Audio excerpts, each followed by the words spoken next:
Earlier this month, I was filling my gratitude journal for July and I could only think of one thing. And for a moment, I was like, maybe it's just one of those months a lot of things happen.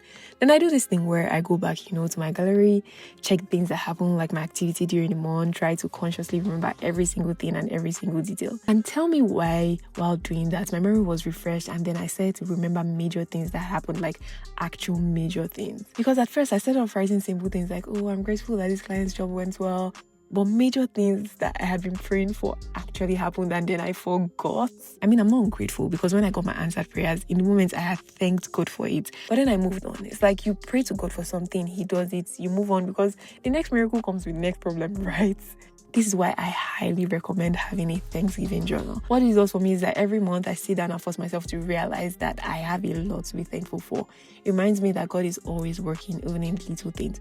Sometimes big miracles, sometimes quiet miracles. I mean, I have a YouTube video where I read out everything I've written in my Thanksgiving journal for the past 2 or 3 years. I think that video is from last year. And it doesn't have to be anything fancy. I use a regular journal.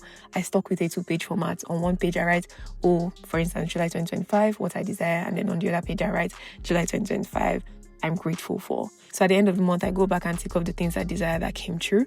And then I write everything I'm grateful for that month. I've come to learn that we are actually very forgetful people. That's why you have anxiety. That's why you're depressed. Because you keep forgetting that God is faithful and how all the things that stretched you out in the past are now in the past. I mean, how can you count your blessings when you can't even remember them? Don't say I didn't do anything good for you. Okay?